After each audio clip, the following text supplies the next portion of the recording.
I didn't know how to learn for a really long time. It was so hard for me. I couldn't remember new words and use new rules I'd studied even though I did a lot of work. Now, everything changed. I learn easier and faster and never forget the material. In this video, I will show you the 5 best tips to improve your learning. I will teach you how to study smarter, not harder.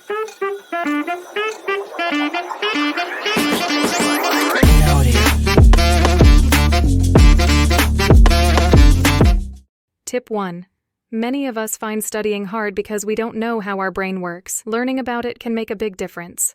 There are 2 modes of the brain, focused mode and diffuse mode. Focused mode is when we concentrate and focus on a specific task. The brain is actively engaged in a task. It's the mode you're likely in when you're deeply concentrating on a textbook, solving math problems, or writing an essay. Diffuse mode is a more relaxed, less focused state of mind. It often occurs when your mind is wandering or you're not actively thinking about a specific task. We do this when we sleep or relax. It allows the brain to make connections between different pieces of information. Diffuse mode is beneficial for seeing the big picture, making creative connections. If you stay in one mode for a long period of time, you will not achieve good results. Effective learning often involves a balance between the 2 modes. For example, you might use focused mode to understand a new concept initially, and then switch to diffuse mode to let your mind make connections and reinforce the learning. To switch these 2 modes effectively, use a Pomodoro technique. It means that you have a focused study session for 25 minutes and then a short 5-minute break for diffuse thinking. Tip 2. Repeat, repeat, repeat. Imagine that you need to learn 10 new words. Which strategy will work better? A. Read and memorize the words 30 times in one day. B. Review the words 5 times on the first day, 3 times on the second day, and 2 times next week. The answer is B. Memory involves both short-term and long-term components. When you first hear or read a new word, it is temporarily stored in short-term memory as you try to understand its meaning and pronunciation. Long-term memory is responsible for storing information for a long period, allowing for the retention of knowledge, skills, and experiences.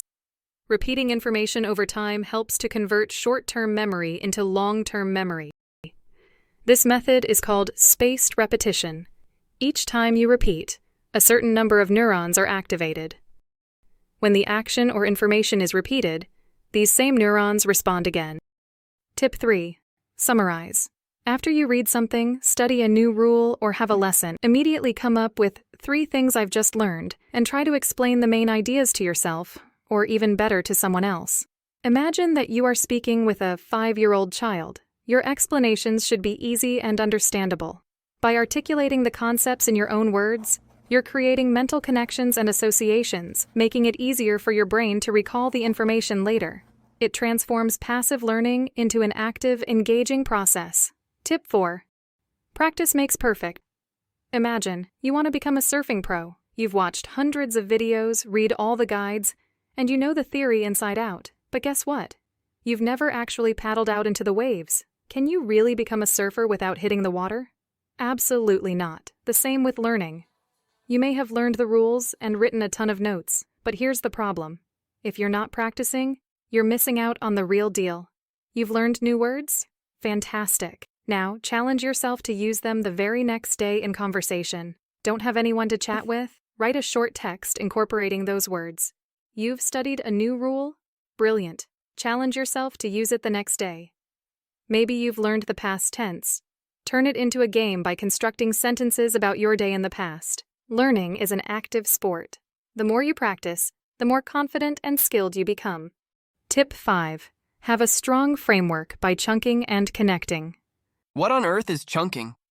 You may ask. Your brain is a super efficient filing cabinet. Instead of cramming it with individual pieces of information, you group related bits together into chunks. It's like organizing your thoughts. Much easier to retrieve the information you need. Imagine that you are a beginner in the German language and you want to learn 3 German words: Hund, house, and Baum. Instead of treating them in isolation, let's create a German-themed story. Picture a cheerful German-speaking dog, Hund, living in a cozy house with a favorite spot under a leafy Baum. See the connection? We've formed a memorable chunk, linking words through a little German tale. Sure, it's just an easy example, and you don't have to chunk something that is easy to remember, but if you have difficulties trying to remember something tough, try this. If you're a musician trying to play a complicated piece, break down the tricky music into smaller parts, practice each part on its own, and then put them together for a smooth performance. In the world of digital marketing, chunking means organizing data in a smart way. Grouping information based on important things like metrics or audience groups makes it easier to understand. If you're new to coding and programming don't deal with a big piece of code, focus on smaller parts. Why is this so important? Because chunking and connecting knowledge help your brain absorb and recall information more effectively. Connecting lets you be creative. You can find patterns in the connections. And as you have more, you become more powerful, creating more possibilities. We have covered the top 5 tips to make learning super fast and easy. Before you head off to explore more knowledge, remember to click the thumbs up, subscribe, and hit the bell to get notified. If you thought these tips were cool, share your ideas in the comments below. See you in the next video. Have a beautiful day.